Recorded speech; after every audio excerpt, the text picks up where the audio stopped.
Viewer discretion is advised. I born and raised in Bangkok, Thailand. My family kind of unique, I would say, but in the same way of very common for others. I born in Buddhist family. My mom really dedicated her time to pray to her gods, and my dad just do a lot of witchcraft. But also like other Thai people that they just worship anything. I born in a family of high rank government, and my dad is a lawyer. My mom working for the government. Growing up, we go to a lot of gala, a lot of fancy gathering. I never like it.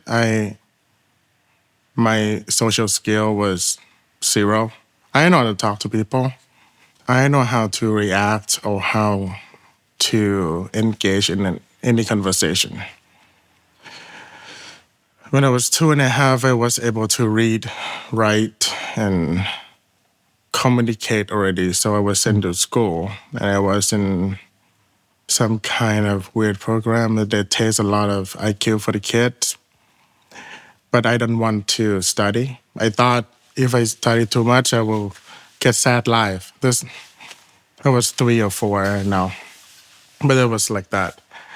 And my family seemed very happy for others when they see us. My mom and my dad treat each other like the love of their life outside home. But I could not remember the time that they're not fighting at home. Either my dad is so drunk and sleep, or he just fight, verbally, sometime involved with physical abuse. And it doesn't get any better. It's just like that. When I was 5 years old, I saw my dad shot my mother in front of me. The bullet from his lovely Colt revolver just missed on my mom's body. He was so drunk, and my mom don't even flinch, see the bullet. They both strong in their own way. And that was probably the scariest thing I see in my life. But I could not share this to others because my parents put me into all-girls school.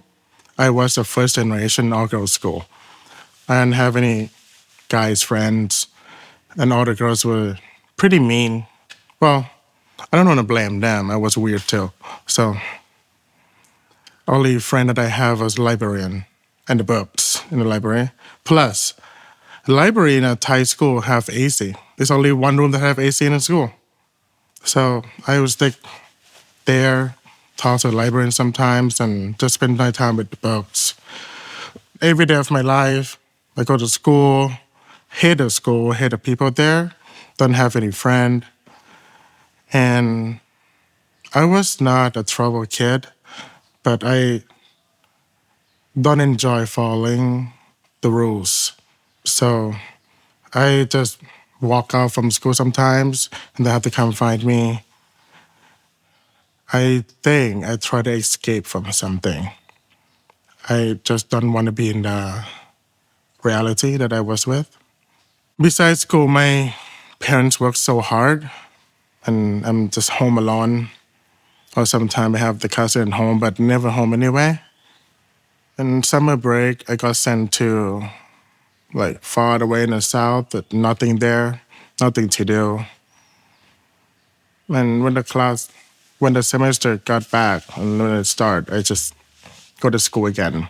No friends, just keep studying. Every day, I see my mom and my dad fight, getting worse every day.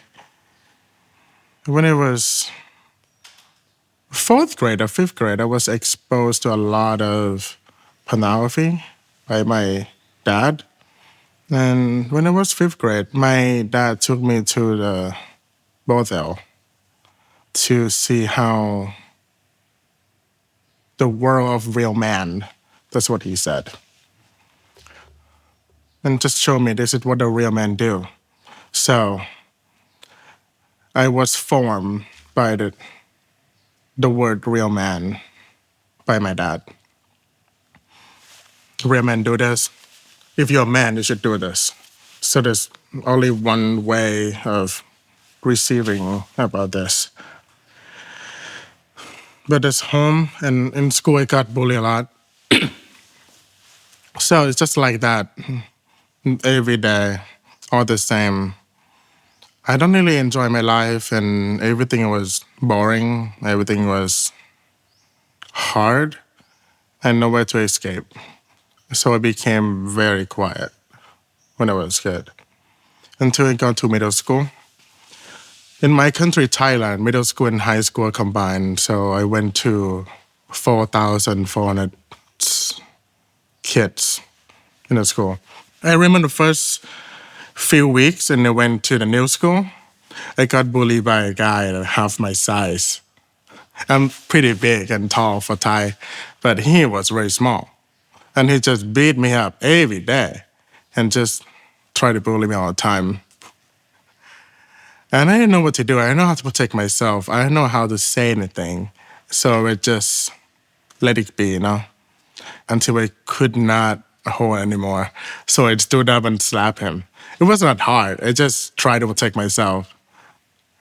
And that moment, one of the gang members saw it. And one of the gang members in my school, this young kid, and saw it and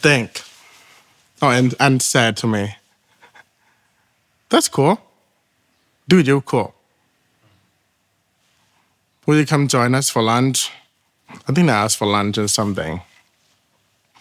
And that moment was the first time that I feel wanted, that I feel that I'm matter, that my life is for something, I think. And I joined them with a classic story of a lot of bad kid testimony, I would say. I joined a gang. I was not a violent kid. Even till now, I don't think I can fight anyone, but I just love to do bad things, to make people angry and make some people happy. I would say that. I started smoking, drinking every day, and drugs. After using drugs for a while, because of my parents' had business skill, so I was formed by them, and I just asked my friend, "Where do you get your drugs?" So they told me about the information of a drug dealer. I talked to a drug dealer. I talked to a drug dealer, and of course I get a cheaper drugs. And then I went back again and told him, "I want your drugs for free." And he was like, "What? What about I sell drugs for you in my school, in my community, and I make better profit for you in exchange of free drugs and friends?" So I did it. I gave some drugs for a kid, from the age 12 to 17, middle school, high school. I give them one of the kids for free, and they come back the next day, and I keep cycling them. "You look cool. You're so cool. You're a real man." This is what people want to see. You get a lot of girls. You look so manly when you're doing that. Same with my dad used with me. And I charge them 10 times. That's how I make money. And I sold everything. Could be drugs, could be any weapon, could be any girls, guys, whatever people want. I gave it to all. So I have friends now. I have a lot of friends. I would say maybe I have more than 2,000 friends in a pretty short time. I gained my social skill. I learned how to engage with people in the way of wanting something from them, wanting a benefit. That was my life was like that. From age 12 to 17, I wake up in the afternoon, play some games, be with my gang, drink, get high into the morning. I go to school sometimes and got a lot of trouble in school, but they could not find me because of my mom rank and my dad. There was so many times that the police has to ask my dad to arrest me. I found out later he's a lawyer of mafia gang. So it makes sense when I look back. Just how I get out every time. But again, I was not hurting anyone physically or hurting anyone, but I take out so many lives indirectly. When I have any problem with anyone, I just tell my gang to get rid of them, to stab them, destroy the house, burn them. And that's what I grew up with. So I thought maybe the way of life to have connection, to know friends, know people. That's how I get benefit from everything. Until one day, in my last semester in my high school, one of my friends, in fact, the guy who bullied me in middle school, well, after that I bullied him for 5 years straight. Have fun with that. And he just talked and we become friends somehow. It's kind of like codependent relationship, you know? Every time I beat him up if I'm doing my homework. That's how it go. And I treat him nice, better than anyone. I didn't get any money from him. I just be nice and seeing him as my pet, I would say. And I use a lot of people like that. If they want to get in trouble, just please do my homework. I talk to them nicely. But nobody want to get any trouble with me, so they would do it. But we talk. I know our relationship kind of weird. And he said about, why don't you go to English school? Because I don't think you can go to any university. Like you didn't have anything, but I will go to school right now. And I want to go with someone. So I went with him. There's English school owned by a church. And the cost of the tuition for a month was $30, which is not much for Thai because we made $10 a day. But I asked my mother for $400. And she's happy with that. She thought, oh, you're doing school. You're going to school? Good for you. So she'd leave the money and happy with that. And I thought I would just scam my mom, get the money, and don't go to school. But I thought, it's only 1,200 baht, 1,300, something like that. And I went to school, apply, and why not I step in a class at least one day just to try it out? When I went to that place, I am a very sensitive person. Maybe it's something to do with drugs, I don't know. But I can smell weird things, and I can smell very strange stuff, and I can sense something different. When I stepped to that place, that building, the English school that owned by a church, I felt different when I getting in. The staff was so smiley. They too happy to see me. They was laughing all the time, and it seemed kind of fake. And I get into a class. Normally, people don't want to talk to me. I'm tan, I'm dark tan, tall for Thai. I have a lot of strange smell because I smoke all the time. I used to love weed. So I just smoke weed all the time.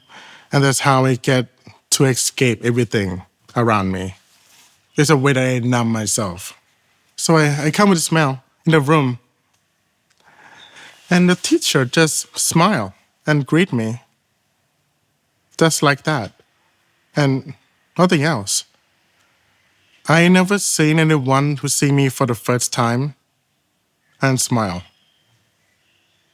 And I tried to joke around in the class, but teacher was so nice. My first English teacher was so nice.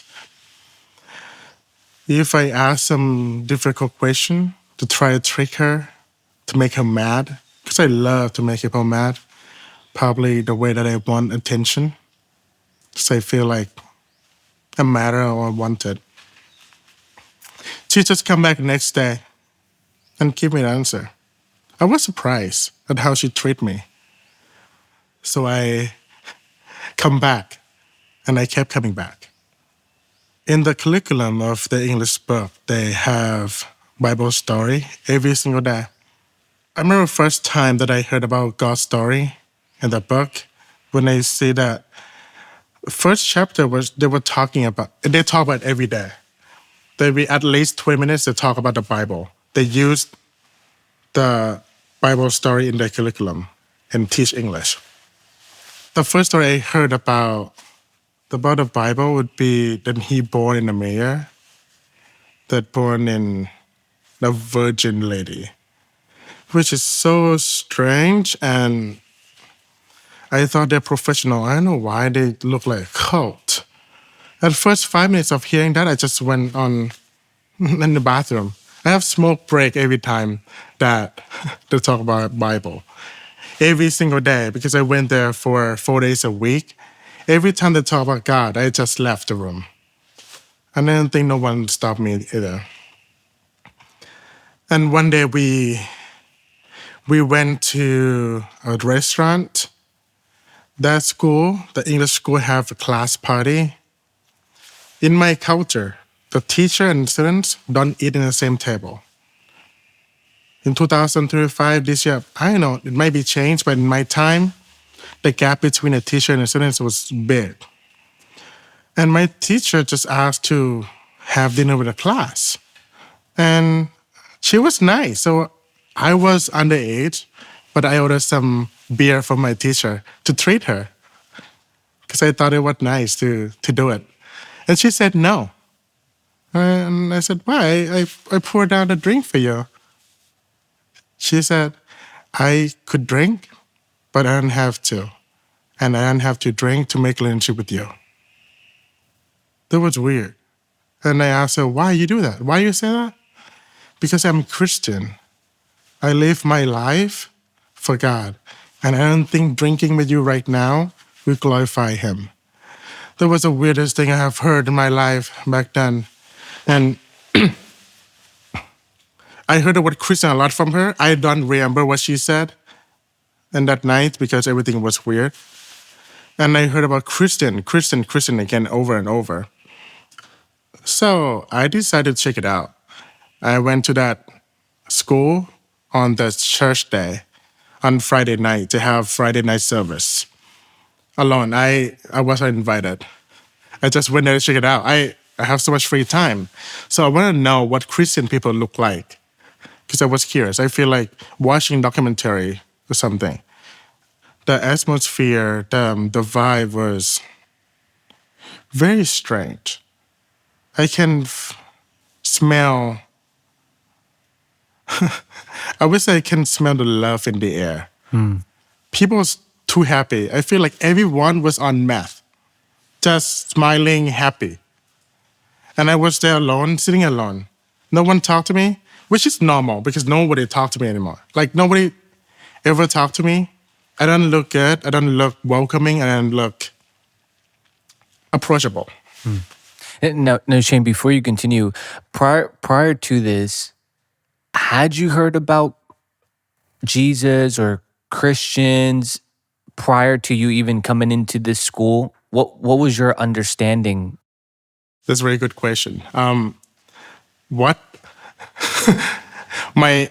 if I could remember, well, my first time that recognizing Jesus was probably Da Vinci Code movie. The Da Vinci Code. Da Vinci Code movie. Not a good movie to watch back then. And hearing a concept of God would be Walt Disney movie when I was a kid. And my understanding of Jesus, he died on a cross as a bad criminal. I thought Christian worshiping a criminal, but I wasn't a gang, so that's cool, that's dope, that's it. Like, I didn't think about it. So I come to the church for the first time and people talk about God a lot. I was wonder why they worshiping the criminal. Because my understanding, I loved to read books when I was a kid. Only worst criminal die on a cross. Because the worst part of dying on a cross is not about dying. The worst part on the cross is not dying. You will hang there for a few days. That is very hardcore. And Jesus died like that. Like, if he a good man, why would he die on a cross? If he a good person, if he was somehow sent by God, why would he die a brutal way like that? There's no reason for that. I heard about this over and over, just like a little bit of pieces about Jesus, but I don't put myself there to hear. Every time I hear the word Jesus or God, I think it's really stupid. I left the conversation. I left the room. I left the place they were mentioning about God until that day that I was curious because I offered a drink to my teacher and she said no. So maybe Christianity could be a way of life like Muslim. So I went there and it was a Friday service, so they have dinner before. I did not eat any food with them. I just was sitting with one of the table. They have a lot of table. The service was in a parking lot. It turned out to be evangelism event in February 8, 2013. A lot of hearts, a lot of pink, a lot of the word love all over the place because of the Valentine month. They want to talk about love. I was sitting by my teachers, there were a couple, and they would talk and they spoke English all the time. My English was zero. I start from the beginning. I start from like alphabets, and I was so annoyed. So I left the table. I stood up and I walked to a different table. I was rude, but I have nothing to care about. Nothing to lose, nothing to care. And I sat by a guy that looked Thai until he said, hello. And I thought, oh, he's not Thai. And all the tables seated. There are two choices right now. Just stay, because they talk about they're going to sing some songs later, or just go home. But I have nothing to do at home besides getting high, or be with my friends, or be with some girls. And it's kind of like meaningless loop. Maybe this is new pattern of life, new routine, who knows? Coming to a church sounds cool, I guess. And he kept speaking English to me. He is, I found out later he's from North Korea and moved to America in Korean War. And he's a leader of the short-term team coming to that church to share the gospel and teach English. So he kept talking and I was just smiling, like my culture. When we have nothing to do or we don't know how to respond, we just smile like that. And he has a very strange book that have gold in the edge. Shiny gold book. It looked like a card deck. And I asked him, what is that? What is that book? With easy English, what is that? And he said, this is the Bible. And I asked him again, what is the Bible? Easy English, right? And he didn't say anything. He switched with his wife that's sitting next to me and turned on the first page, the first chapter in the Bible. And he said, In the beginning, God created heaven and the earth. I was confused because I know nothing what he's saying. I understand none. But I always carry dictionary book. 2013, not everyone in Thailand has smartphone. We kind of late. So I gave him my dictionary book for sixth grade kids. This is what I have at home. And he opened every single word and tried to explain about the concept of God, the creator. I didn't know what creation mean. I didn't know what God mean. And he explained that every single word he opened it for almost an hour. And that moment, I thought, what did this guy want from me? He want me to be a Christian like him? Will he get commission for me? If I get to be a Christian, will he get commission? What the benefit he get? Why he want me to know God this much? To me, this is a waste of time for him to try to explain something that's very abstract through the dictionary book. This is weird, but I respect him, so I kept listening. And I was start wondering why he wanted me to know God and understand how God created the earth that much. I don't get it. And then the service start. People were so into the songs. Someone just raised their hand, knee down, crying. I was looking around. I didn't see any God image. There were so many idols in my country. Spirit house. There's a lot of most of intersection have some spirit house or idols. It could be Hindu gods or any gods they can make. We have transformed a god lately. They just worship anything. And I was looking around. People were really worshiping the projector. They put the word on a screen with the songs lyrics and they're just crying for that. This is the most strange thing I've seen so far. Even if it was high, it was not that high. Like, what is that? And they're just crying. They're so into a song. They stood up, they sat down. I don't want to be weird, so I stood up with them and I tried to sing the song. The song is not even that good, you know? Like, I listen to a lot of music and it's just meh, but it was so into it. And after a while, the offering came. I saw the offering bag that people passing on the aisle. And I thought, this is such a good business. This cult make a lot of money. They just throw a concept of God, something that's super abstract, and make them assume they get something they want. And put some bad music on it. And the music talking about God who they never seen. That's weird. And they're just keeping on like that. They pray for someone they never seen. They pray to someone that they don't even understand. That's my perspective. And later, the speaker, he's white. The white guys stood up and spoke Thai. And his Thai was better than me. My Thai was from the street, in the hood. And my Thai was so broken. And he was so good at talking. And I was, wow, you can roll your tongue. That's really cool. And he preached through the Joseph story in Genesis. The story of a young man bragging about his robe and God thrown to the pit by his 10 brothers. There's a lot of sibling, by the way. And he thrown to the pit and they tried to kill him. And one of the brothers said, no, don't kill him. What about we sell him to be a slave? Not even worse. That's the worst thing to do there. Dying is way better than being a slave.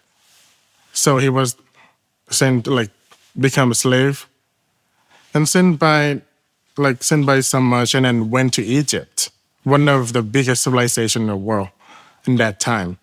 And he was in some kind of rich dude. And somehow he became a chief. He became like a head of the house. And the Bible said God bless him. I don't see any blessing in this.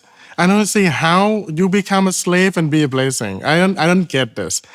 Like, he's a fear of God. Like, God loved him. I don't get it. And then the dude, his boss, wife, tried to sleep with him, and he said no. I was so confused with the story. Like, this is so confusing. So the boss lady just ran away and blamed him. So he's sent to the jail.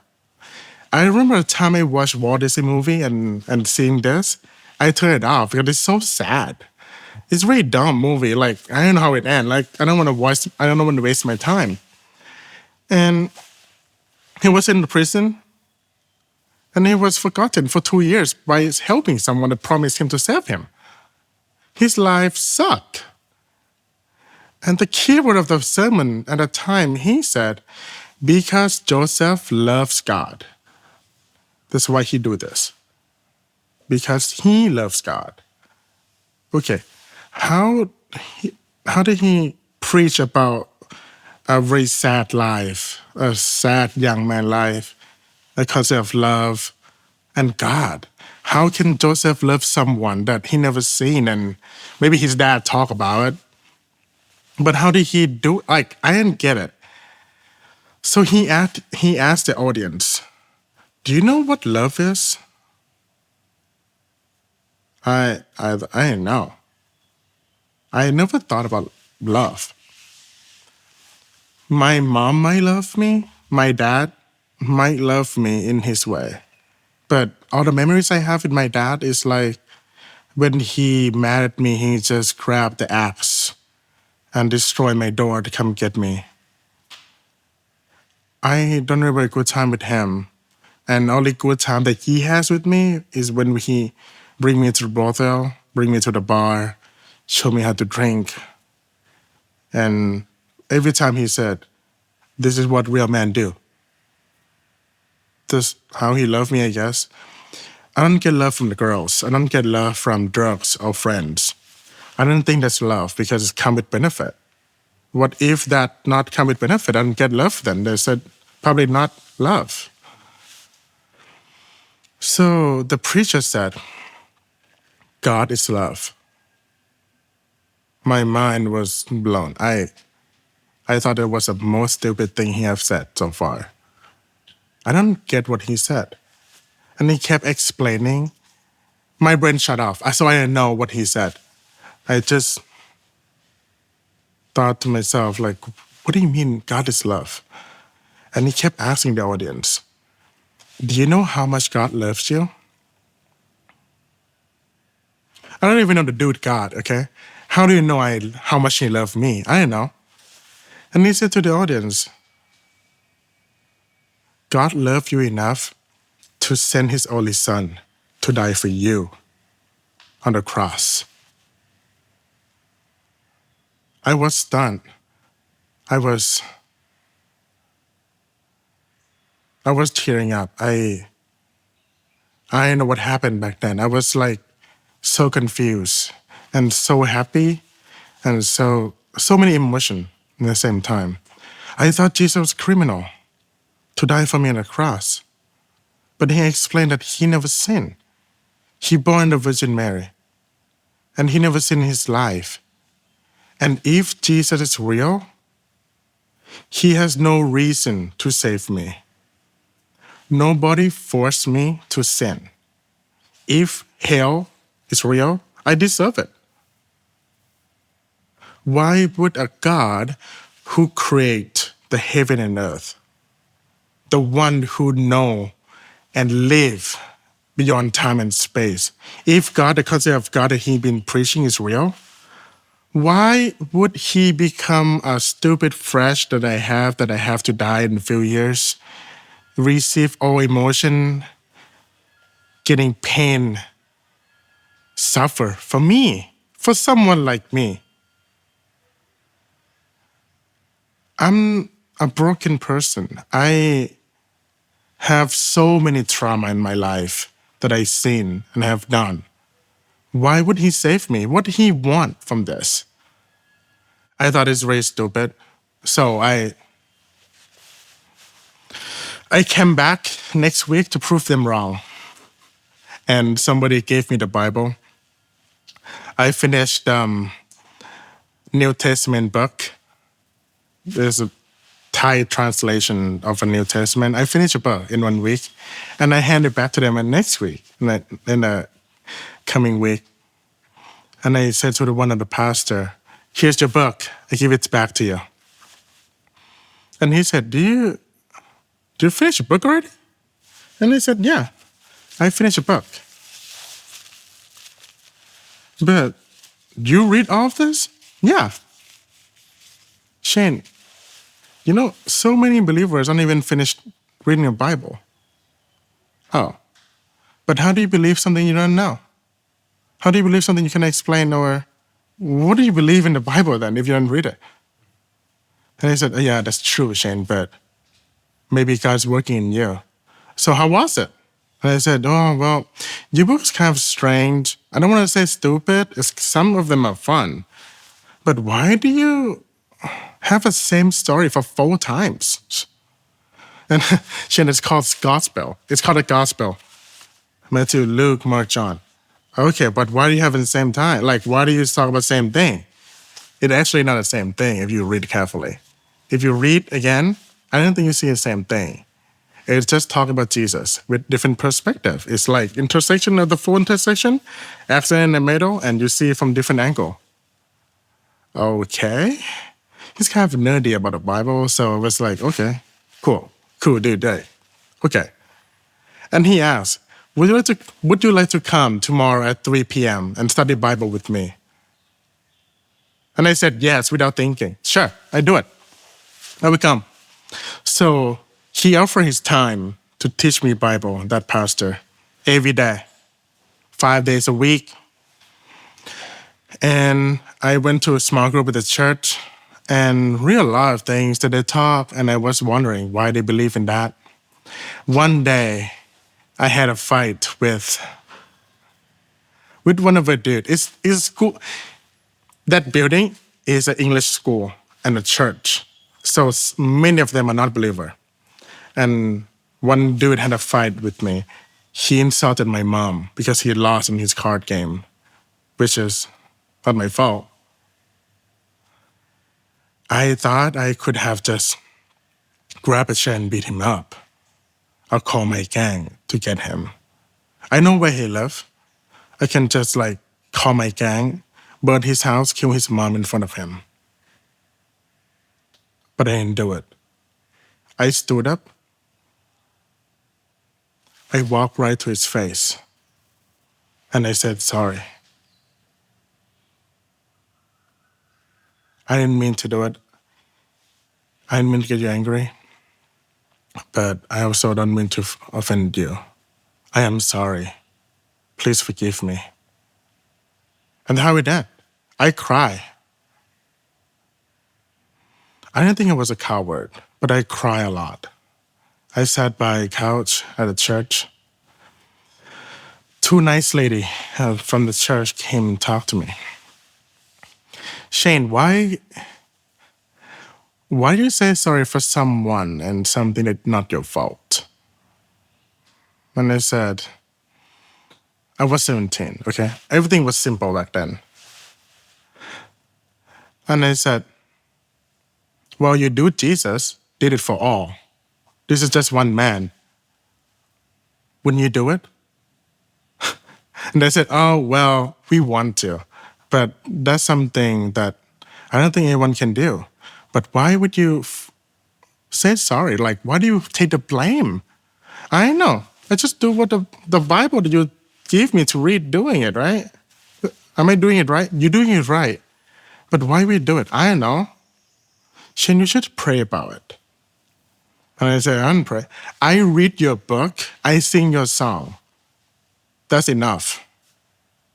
Why would I pray for someone that don't even exist? Jesus died 200,000 years ago. There's nothing to do with me. Shane, Jesus rose again in 3 days. And he's alive. Pray to him. No? How do you pray for someone you never seen? Shane, we don't see him, but we have seen his work. We have seen his work in you. Okay, so how do they do it? Just like talking to your dad. I don't talk to my dad. It's like talking to your mom. I never see my mom. She's just busy and I don't talk to her.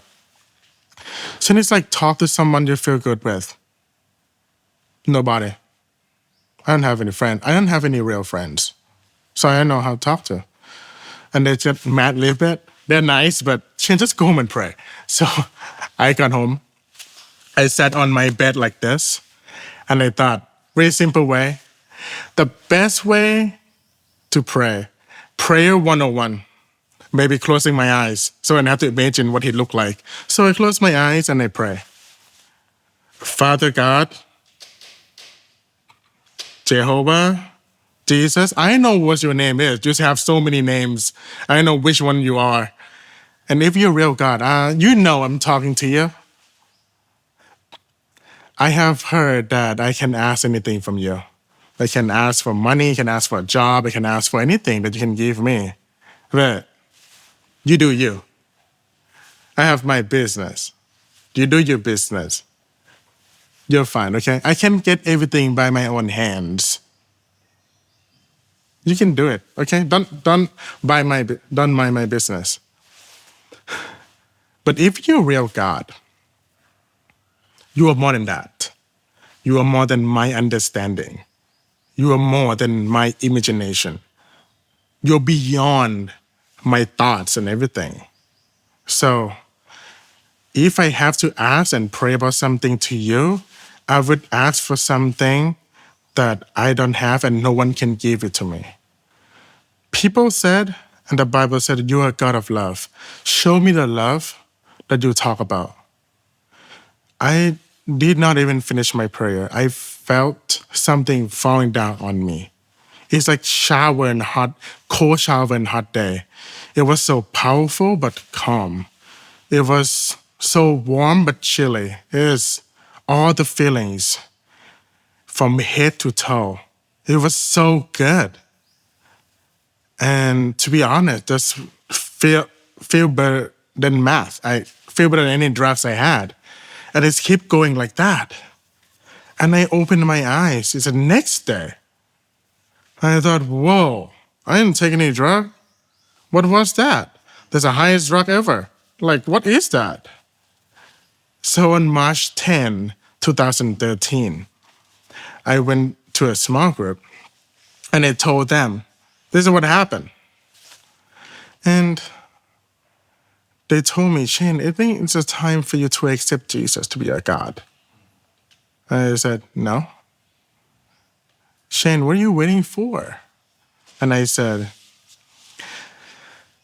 I'm waiting for the sign. And one of the girls was like, Shane, that's what's the sign. Oh, that's what a sign? Yeah, not everyone have experience like that. Oh, okay. Well, just so you know that I have read over your Bible, but what does it mean to accept Christ? Why would I have to accept Christ? And they said, to have salvation. What is salvation? So, through Jesus' blood, you skip hell. I don't believe in hell. Why would I care? What does salvation mean? Shane, salvation means you are going to the place. If you accept Jesus by his blood that he died for you on the cross, you are going to enter the place with no more tears, no more cry, no more sorrow, no more suffering, no more trauma. Nothing there to make you cry anymore.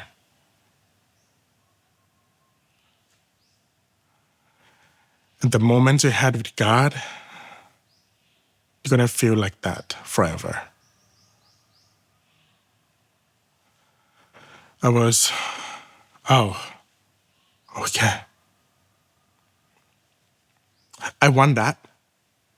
So that means that I have to give my life to Jesus? They said, yeah, You have to give your life to Him. Giving life means every decision, every plan, every routine, everything, right? They said, yeah. Well, just so you know, I do some drugs too. We know, Shane. We know you do drugs. Oh, okay. And I smoke in your church bathroom. We know, Shane. We just don't say it. Oh, okay. Okay. Well, give me 5 minutes to think about it. I believe this is just like lifetime decision, I guess. So I did. I took 5 minutes to pray to God in my mind because I practiced it a few days ago already. And okay, maybe it's time. And I said yes. I gave my life to Jesus on March 10, 2013 at 12:45 p.m. exact time because I saw the clock here at 10. And I felt something different right away. It's just something that feeling physically back then. The moment I came to Christ, I don't talk about this much and I never sin in public. The moment that I came to Christ, I saw the vision. I saw myself going a lot of places, be everywhere, take any kind of transportation, getting sweat, tears and blood, and getting hurt from the people that I was close with in my surroundings. I see myself having a hard time. And I saw myself speaking to a lot of skin tone, a lot of hair colors, a lot of people. And the main thing I saw was telling how God loved them. And I keep seeing that scene over and over until at the end, I was into it's like party gathering. It's like party, but nothing dark. It's like bright day gathering, but not boring like fancy rich people party. Everyone's having fun, talking loud. I stepping in the entrance, there's no guard. They're just like walking in. And everyone was quiet. And they split to two sides. And I saw the host of the party calling my name. My guest has arrived. Everyone, this is Shane, the servant that I'm really proud of. And that's it.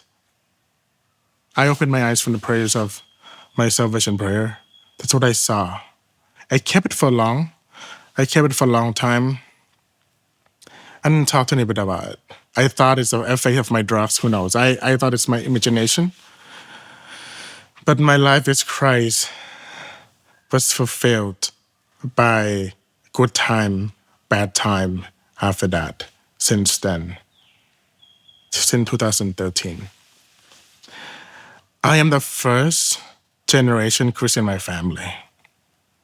The first day, I told my mom that I'm a believer. I heard so many testimony, and I heard so many people. Again, I'm not judging anyone in my country, but it's not easy to tell the parents that they're a believer. First of all, every single man in this country has to be a monk. He has to become a monk for the parents to take the marriage and go to heaven. So at some point of their life, could be after high school, after college, they have to become a monk. The man needs to provide spiritual, like something spiritual for the family. I thought about it, and I heard a lot of people hide their faith in their home until the time come. But I believe that God tell me different. If my mom kicked me out from the house when I become a believer, either now or in the future, she kicked me out anyway. She should kick me out now so I can have time to reconcile, I guess. So sooner or later, she's gonna find out. So why not now? So I got home. I usually somebody from the church would take me home by his car. It was very nice. But I asked one of the guy in the church to drop me off somewhere far. So I have half hour walking before home so I can pray before I get home. So I pray on the way. Actually, not half hour. I walk for an hour so slow because I didn't know what to tell my mom. So I got home. I asked my mom, hey, can we talk? Again, we never talk. I told my mom, hey, mom, I go to church now and I accepted Christ today. And she said, what do you mean accepted Christ? I don't understand the Christian term. Well, I'm a Christian now. Yeah, what do you mean being Christian? Meaning, I will go to church, I live my life for God, and not become a monk for you. So you wouldn't get a merit from me, and when you die, I will not become a monk or do any merits for you when you die. She cried. I cried. And she said, well, I've seen your Bible in your room. I saw that you don't have any cigarette or any smoke smell. I think something changed in you, and I think you have changed, and I like the way you changed. And you not become a monk, that's fine. Who knows, you might die before me, so I don't believe that you have to become a monk for me. But I have one rule after this. Do not ever talk about God in my house. Don't ever talk about God in my house. If you talk about this, you're out. So the next day I talked about God to her. And she was so annoyed. She asked, Shane, why are you talking about God? Mom, it's like you like Star Wars, like you like Marvel movies. You talk about it. You like Star Wars? You like to talk about Star Wars. I love God. I fell in love with my God. So I talk about him. I know, Shane, but you didn't have to talk to me. So please don't talk about it. Okay, cool. But I want my mom to know Christ in her way. So when I read a Bible, I read out loud next to her to make sure she heard. And she said, Shane, I told you, don't ever talk about God in this house, including reading the Bible in front of me. You don't have to read out loud. Mom, I cannot read it inside my mind, okay? This is a sacred words. I cannot read it inside my mind. These are holy words. You need to hear this. Okay, please don't even read it in front of me. Okay, fine. And then I turn on YouTube, put it so loud, like maximum volume, so she can hear. I made sure she hear. So she heard it and she was so annoyed. She came to my room and shut the door. She's very bad at technology. So I bought a Bible audio book and put in her car. And I mess up with every radio channel. In her car, it's not like auto getting the signal from the FM radio. Every 6 channels, I mess it up. So she cannot hear anything besides buzzing sound. So she had to put a power button. And she's gonna hear the audio Bible. And I put a thumb drive of all the Christian songs. I asked people in my church about, okay, if you were late 50, would you like to, what kind of worship music you want to hear? And they put all of that. So every time she turned on the engine, she hear the Bible, all the verses, or she hear the worship song, kind of old worship song, hymns, whatever. And it's like that every day. I try asking her a question. She was annoyed every day. Until one day, my mom come home and she complained about her work. She is very high rank, so all the problems she had mean billions of baht. And I don't get it. I don't understand that kind of problem. So I asked her, why do you complain so much? Mom, how you doing? She cried. And I asked her, why you cry? I never seen you cry. You barely cry. And she said, Chen, you never ask how I am. Maybe God changed something in you. Oh, then I cry. And I asked her, can I pray for you? So that was the first time I prayed for my mom. She told me later that's how she opened her heart to God, not by the methods of evangelism, but just heart to heart talk and something that she really struggled with and how God entered to her life like that. I give her a gospel text, and I know that she have a lot of ego. She didn't read it. But one day I saw her grabbing when she sleep with my gospel text. I gave it to her. I get it from church, the gospel text, back in the time. In 2013 in Thailand, we have a lot of gospel texts. One day at a time. Gave it to her until ran out of the church. And then I went to Christian bookstore, which are only 3 Christian bookstores in my country. I have a piggy bank. I think I call it piggy bank. I broke it. I saved it my whole life. I broke it. And I used all those money to buy all the Christian books and all gospel texts and anything in that store. Any testimony, anything, all the testimony. And I think she will find something there. And then one day in August, my mother, who are very strong believer in Buddhism, like she's a really strong person, told me that she came to Christ already. We went to the church and she said she came to Christ. And I asked my mom, I was gone for a week doing mission trip. What do you mean you come to Christ? I am Christian now. And I said, you are not. You are not Christian, mother. I'm Christian now. I came to Christ. No, you're not. Do you believe Jesus is God? She said, yeah. Do you believe he died for you on the cross and rose again in 3 days? Yeah. Do you believe that you didn't write your own plan, right? God has a plan for you, and because of his salvation, that's why you're alive and you go to heaven? Yeah. Do you know what salvation means? Yeah, Jesus died for me on the cross by his blood, and I accept him to be my God. So because of him, I go to heaven. How do you know about this? And she said, oh, Shin, on your table, there's a blue book that I read. There's a lot of picture on it. And at the end, they have a very simple salvation prayer. And I came to Christ like that. Which book, mother? The book has a lot of picture in it.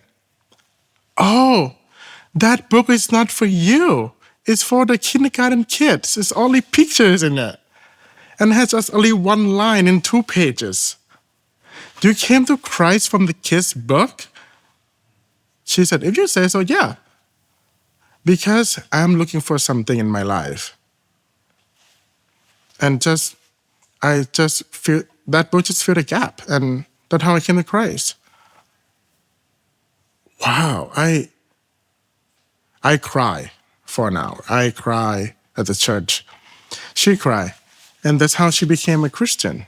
How the strong woman like my mother became a Christian with the kids' book. Not because of how good I am with talking, not how good I'm evangelizing to her, not by any tools that I use with her. I've found every single tools to share the gospel to her. None of that affected on her. Oh. Because of how simple it is that Christ died for us on the cross because he loved us. Because while we are being sinner, Christ died for us. For me, for you, for everyone that deserve nothing but his love. This is the evidence that he proved that we are matter. that we are important. Because of how my mom come to Christ, that I get to realize it's not because of me, and not because of my ability or my understanding of salvation that I come to Christ. Because of His grace, because of something that man cannot do, because of God doing something that no man could do. Dying for a friend is good, but dying for all, no one could do it. So that's how my mom came to Christ. Soon later, my neighbors came to Christ. My grandma came to Christ. My family came to Christ. My friend, some of the gang members came to Christ. And every single soul that I saw and witnessed that come to Christ, through me or not, I do nothing. God just used some of the word and some of the thing that I have to speak to them. God write my story by His own hands, and God writing their story by His hand. Same thing that God writing to you. Because we are matter, we are loved, we are important. Even none in this world wants us. Even we think that we're not important. One man died for me. To me, Jesus is the biggest thug. I saw guns fight. I saw a lot of fight in my life. When I see Jesus, what I see is just He just don't dodge a bullet. I dodge a bullet, He catch bullet for me. That's how it works. No hesitation. He just get the bullet for me, thumbs up, smile at me, and die just like that. That's how I see Jesus. And this is a story of my life, that how I become a Christian and how my family and how I see how God worked in my life back then. And my life after coming to Christ was not sugarcoating, I gotta say. Living for Christ is not easy. Possible, but not easy. But I believe that God knows my limit. Because every time that I want to give up, He proved Himself that He's faithful to me. Every time. People might fail me. People I love, people that I trust, people who brought me to Christ might fail me. But not once that God failed. I disappointed in God. I am angry at God. Doesn't mean He failed. Every step of my life, when I look back, it's a love story that He wrote for me. So, this is my story, that how God saved me and how Jesus affected my life and people around me in my family. Shane, what you mentioned your mom. What happened with your dad and your relationship with him? That's a very good question.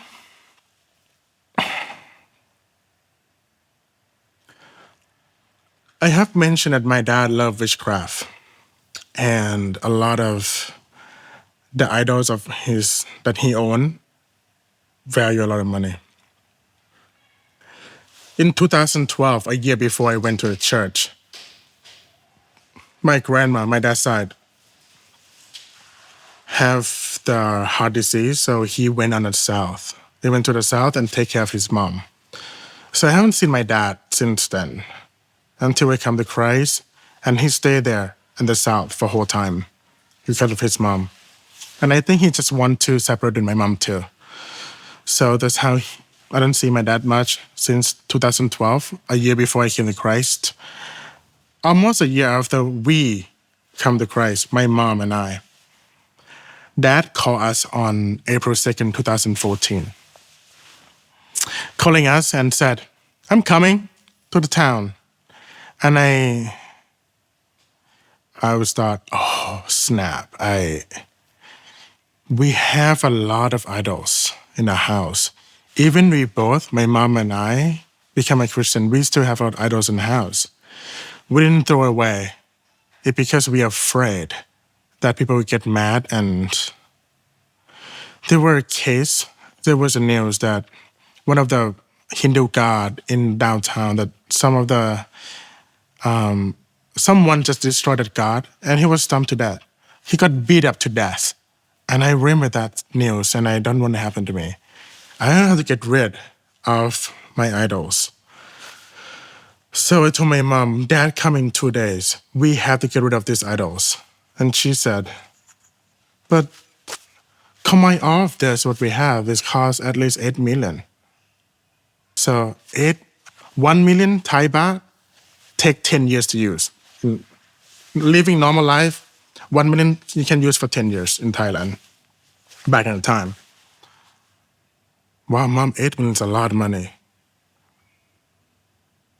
And she asked me, what should we do? And I said to my mom, if God can give us this all 8 million, he can give us more. Don't worry, Mom. I don't think he can let us die from starving. Because I was born with a lot of debt, a lot of things. My dad left my mom with a lot of debt. I was born with debt.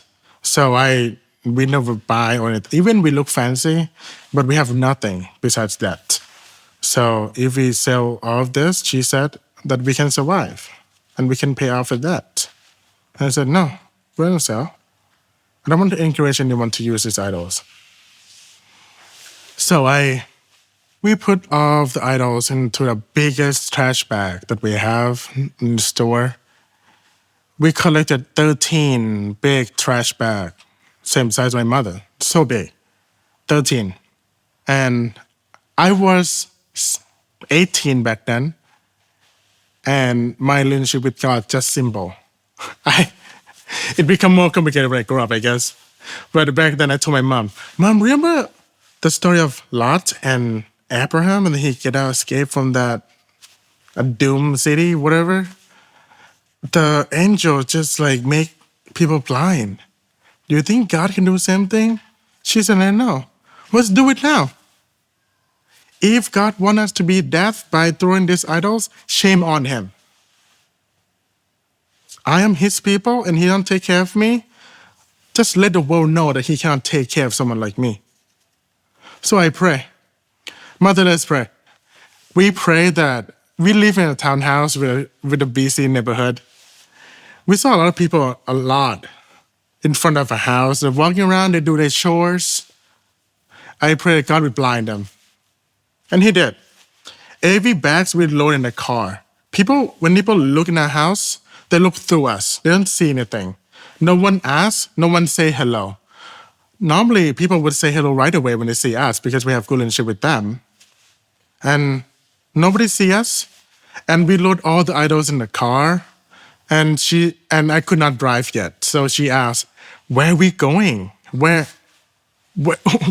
should we go? Where can we dump all these idols? This is not normal, Shane. We can't do this in my country. We can't do this in this country. I told my mom, I believe God will lead us. Just go. Just drive. And how it goes like that, we just drive. And I just told my mom, turn left, turn right, go straight, left, right. If you ever come to Bangkok, you will know Bangkok is very busy. We have a lot of people. Somehow we saw the empty land. No people. And to my mom, that's it. Park here. We throw away. I don't think it's a junkyard. It's kind of like broke the law too. I think we just litter, but God knows. We throw all the idols away, we got home, and we just realized, oh shoot. How are you gonna tell your dad? He couldn't beat you up if he knew that you throw his idols away.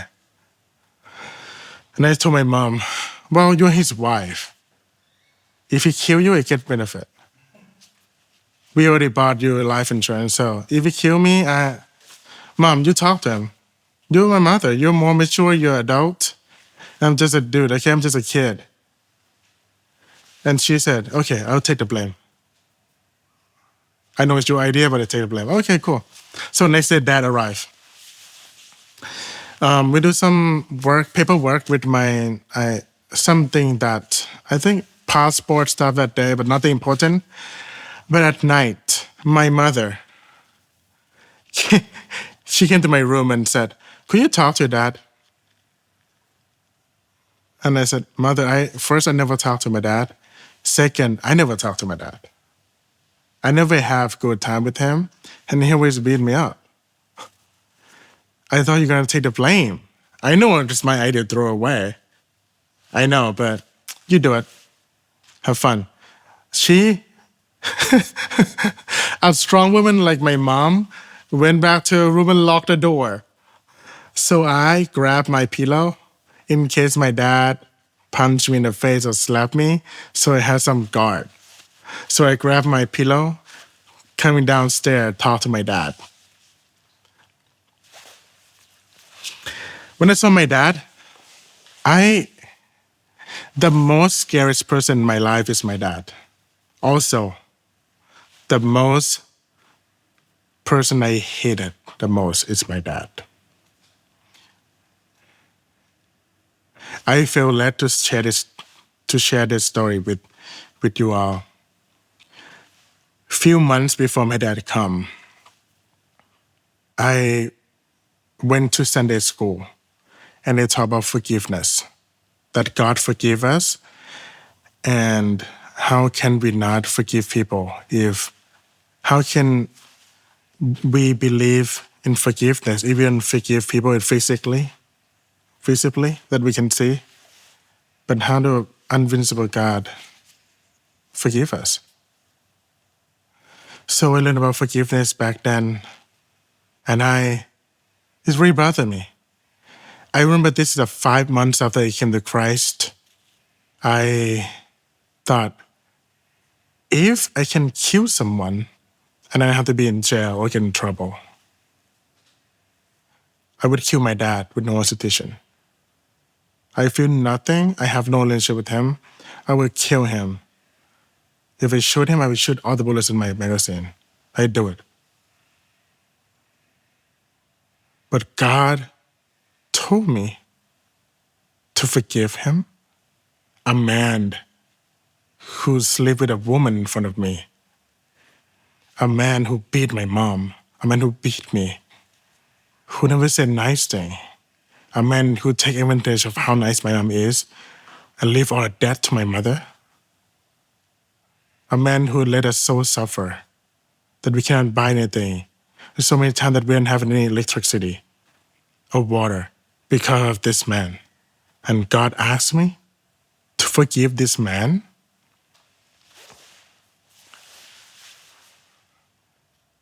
It's really bothered me to think about it.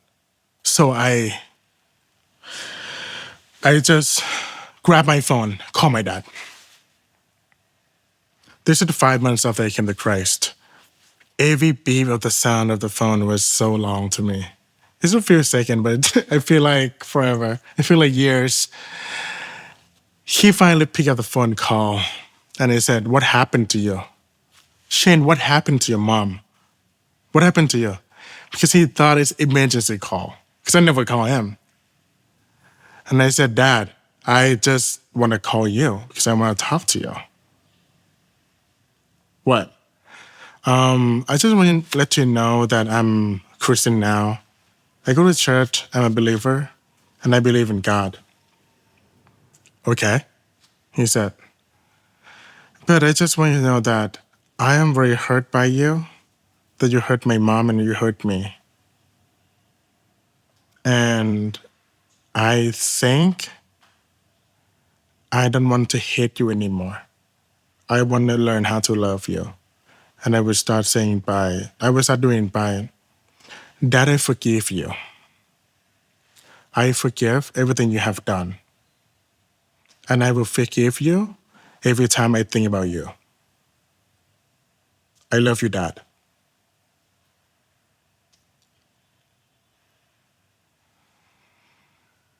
This, the phone call was silent. My dad was silent. And he said, "Okay, gotta go." And how it ended. This is a conversation before he about to come to home in Bangkok. So that night, all the idea I have thought, okay, forgive him. Maybe he will love me a little bit more, But he's still the same guy who beat me up and my mom. Okay. I come downstairs, have all the thoughts in my head, all emotions, all things. Dad saw me coming down and he said, Shen, sit. So I sat like a little dog, just sit. And he asked me, what have you done? And I said, what? What do you mean? Where are my idols? Where are my idols? I throw away.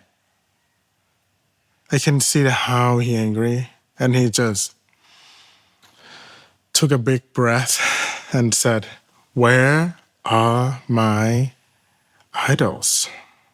And I said, I threw it away. How much did you sell? I won that money. I won those money. I did not sell. I threw it away. Do you know how much it costs?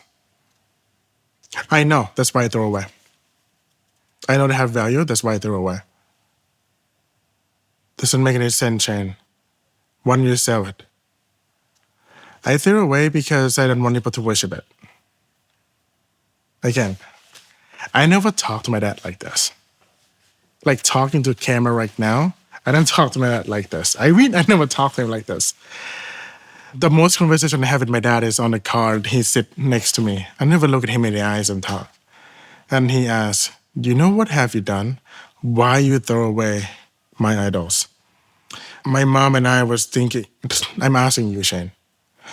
Okay, not about my mom, just me. It's my idea. I would throw away the idols. I don't think you should believe in it. I don't think you should worship it, Dad. And I said, why you throw away? Those are mine. Mine. Why you throw away my idols? And I said, Dad, I believe that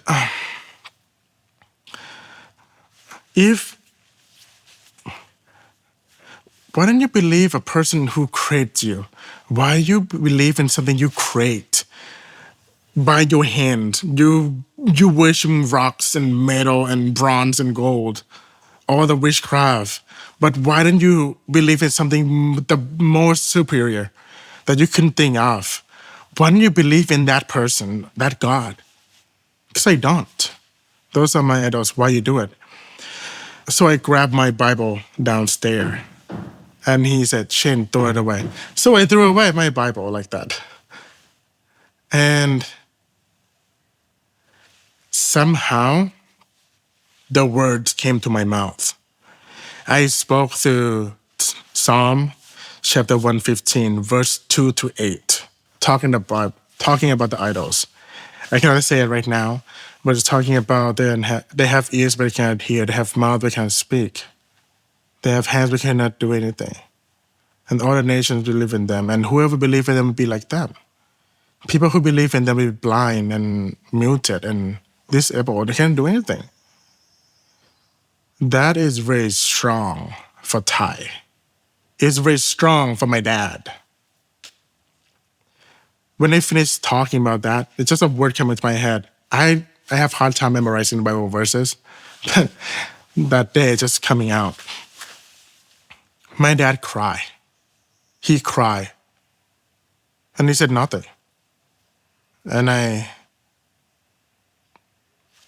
asked him, Dad, what's going on? It's okay, Shane, just go to your room. That's how it ended. That's how it ended like that. That's how it ended that day. I found out later, a year later, that night, my dad asked me to get divorced. So my relationship with my dad was like that. A year after, my dad divorced my mom because he's a believer, she's a believer, but I think he has many reasons for it. And my dad it's really hard to reach to him. Kind of like sketchy lawyer. I know how to contact him. But that's my relationship with my dad. He came to my wedding. Somehow he just like showed up and gone. First person who showed up and first person who left. That's my dad. And just like that, I know how he is right now. But every time I think about my dad, I forgive him. Because I believe when Jesus taught about that we have to forgive 7 times 77 or whatever it is. The meaning of the Bible said that we have to forgive every time, right? But it doesn't have to be every mistake, everything wrong, every disappointment, every time. It could be the one thing that we got hurt. Because every time we have to think about it, every time we look back, we get hurt every time. I believe that's what it means to forgive 7 times 77. Every time we think about my trauma, every time I think about how much I got hurt, every time I think about my childhood, and everything was to make more sense. The more I forgive, the more task, the more things that God discovered in me. I just realized later that I don't like my dad, and I hate him because he never protected me. I remember a time when it was third grade. I was sexually abused by my neighbor, and I told my dad about it, and he just laughed about it. So for something like that, every time I think about it, I forgive. Not feeling like forcing myself to forgive, but thinking about how God forgave someone like me. The same way that God forgave my dad. So to answer your question on my dad, with that's my relationship with him. Shane, you mentioned you're married. Yeah, I'm married.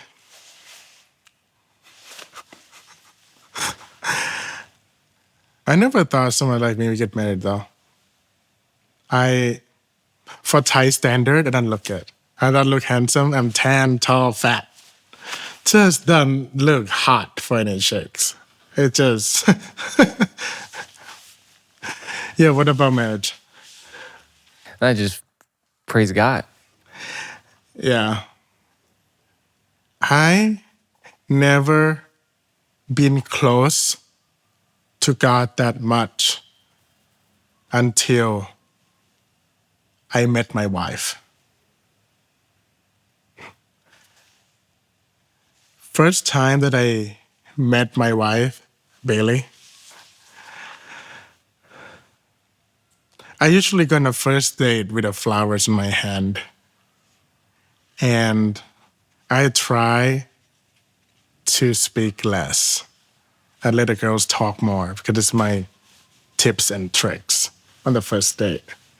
And I just try to please women, try to make them happy, try so hard for them to love me and accept me. When I remember the time I DM Bailey, we have a same mutual friend, and my friend is just Bailey, my wife, right now. At the time, just hey, you should check out this girl. I think you're ready to get married because I was a youth pastor back then, and I just enjoy my life with my ministry. I spend 24/7 with my youth and people in my seminary. I just love my life.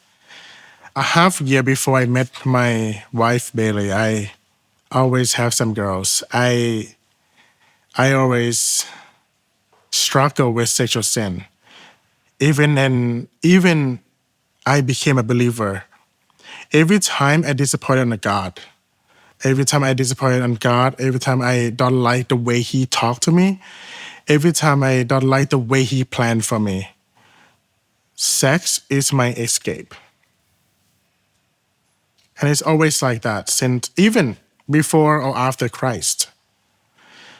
And I stopped seeking that just a few years before I meet Bailey, because I went to America in 2021, and my country was locked up, so I had to I stuck in America for half a year with no money, and every single day God proved that He faithful. So I think that how I got to realize that I need woman to live my life like that. And I was in counseling about it, and I talk about my sin with some people. That's why at that time I was so enjoying ministry. And my friend said, "You should get married. I suggest someone to you." Same way that she just Bailey, yeah, about me. And I DM her. Let me give you a clear instruction of how Thai date. Thai date forever. They date until they make sure that they want to live with this person.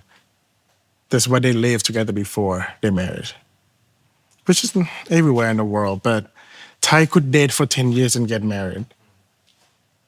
I don't believe in that anymore. I think if it's the one, there's the one. I told God, if you don't give me love at first sight, I don't want that. I want a woman when I see it. I hear how she speaks, I hear how she talk, and I want that feeling that this is a person. So I DM Bailey. I asked her on a date right away. Like the second thing I talk, after I introduce myself and never seen her before. Hey, let's go on a date. And let's go on a date to the park and walk with your dog. Just live your life and just include me in it. So I show up on a date with the oranges on my hand and a mat. And I said, "Rose is too cliche. Here's your oranges." And I hug her. And I treat her like a woman. I don't treat her as an object. I don't treat her as someone I want to sleep with. I treat her as someone that God loved this woman too. So it was the first time that I feel like I was close to God. And I close to God even more when I was on a date with her. I just realized that my wife is, back then in time, Billy was really cute and she's very smart. How can you be beautiful, smart, and cute and in the same person? And I got nervous. And then when I get nervous, I talk too much. And I never realized that I can pray and I can talk to someone on a date too. So I asked God, what should I talk? What should I do? What should I say during a date? All the time, I hear it every time, and I hear God said, just do anything. Don't do anything to make she like you. Just be yourself. And I ask God, what do you mean being myself? Just don't do anything that make her like you. Be yourself. If she like you by the way you are. And first it was good. And the second date was good.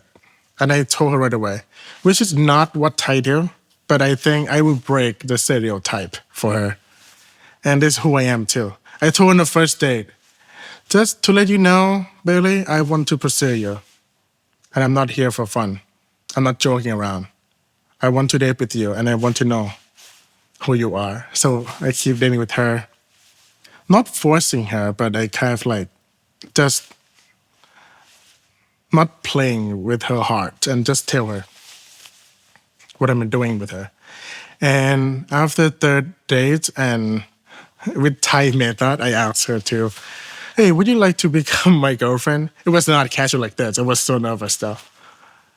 And we date for 2 months and one day we have argument, which is sound of healthy relationship that I have argument or something. And I kept talking in a loop. And I keep explaining on myself in a loop. This is the way I cope with my stress.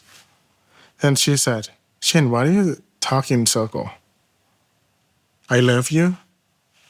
I listen to you. Your voice is important to me. Your voice is important to God. Your voice is important to me. I will always listen to you. Don't try to talk in a loop. I am here for you. Your voice matters to me. And I broke down. I cried. Wow, if this happened with human being, that my girlfriend, at the time, right now she's my wife, can listen to me like this, how much more with God that listen to me, that I don't have to explain this much or talk in a loop. So that night, I just like we sit on the couch and I tapped her shoulder and said, let's get married. And I just learned very soon that that's not how American ask to get married. That's not how American, like, yeah, I know what's a word English freaking, yeah, I actually forgot a word. Anyway, yeah, I asked her to marry me and she said no. She said, talk to my mom, Shane, and get a ring and it's called engagement. And then find some place and surprise me with that. So she educated me. Oh yeah, she's American, by the way. So I learned how American get engaged. And a few months later, I asked her to marry me and she said yes. And that's how I got married, with some woman that I think is out of my league, and a woman that know how to listen. I married to the most kind person in the world. And I believe that I married to someone that I can see God in different perspective. So how I got married to that person. Yeah. Shane, who is Jesus to you? Not gonna lie, I will say it again. Jesus is my biggest thug. To me, he's my mafia boss. To me, he's my dude who catch bullet for me. Jesus would be someone that I would say whatever, but I would do whatever he said, but he's not acting like a boss. I would say Jesus is someone who willing to take the blame and willing to take anything from me. That's my Jesus. Shane, could you just take a quick second and pray for those who are watching that are listening to your testimony and are interested in giving their life to Jesus and have an encounter as you've had an encounter with him as well?